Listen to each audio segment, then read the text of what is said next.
మీకు ఈ విషయం తెలుసా? ప్రపంచంలో ఓన్లీ 10% పీపుల్ దగ్గర 90% వెళ్తుంది. అండ్ 90% పీపుల్ దగ్గర 10% వెళ్తుంది. అంటే ఇలా మైనారిటీ వాళ్ళ దగ్గరనేమో మెజారిటీ వెళ్తుంది. అండ్ మెజారిటీ పర్సన్స్ దగ్గర మైనారిటీ వెళ్తుంది. అసలు ఇలా ఉండడానికి కారణం ఏంటి? అంటే ఈ మైనారిటీ వాళ్ళ దగ్గర ఈ మెజారిటీ వెళ్తుండడానికి కారణం ఏంటంటే, ఒకటేంటంటే మనకు చాలామంది middle class persons and poor persons వాళ్ళ పిల్లలకి ఏం చెప్తారంటే, నువ్వు మంచి చదువుకోవాలి, మంచి మార్కులు తెచ్చుకోవాలి, జాబ్ తెచ్చుకోవాలి. జాబ్ తెచ్చుకుంటే మనకు యావరేజ్ లైఫ్ జీవిస్తావు, నువ్వు ప్రశాంతంగా ఉండొచ్చు, ఎటువంటి టెన్షన్ లేకుండా అని చెప్తారు ఫ్రెండ్స్. అండ్ రిస్క్ అంటే తెలియదు, అసలు ఫైనాన్షియల్ లిటరసీ అంటే చెప్పరు.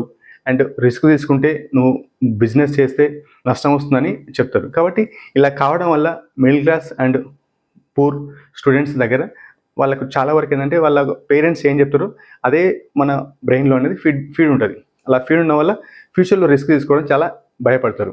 ఇలా కావడం వల్లనే చాలామంది సాధారణ లైఫ్ జీవిస్తారు. అంటే సొసైటీకి భయపడి సాధారణ లైఫ్ జీవిస్తారు. కాబట్టి మనకు సొసైటీ ఎప్పుడంటే నువ్వు ఒక యావరేజ్ లైఫ్ జీవించమని చెప్తుంది.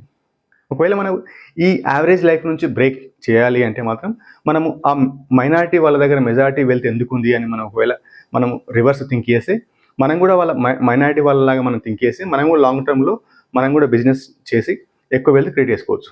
ఇలా కావడం వల్ల మనకు ఈ సాధారణ లైఫ్ నుంచి మనం బ్రేక్ అయ్యి మనం ఒక రిచ్ పర్సన్ లాగా ఆలోచిస్తాం. కాబట్టి మనం లాంగ్ టర్మ్ మనం కూడా ఒక రిచ్ పర్సన్ లాగా కావచ్చు ఫ్రెండ్స్.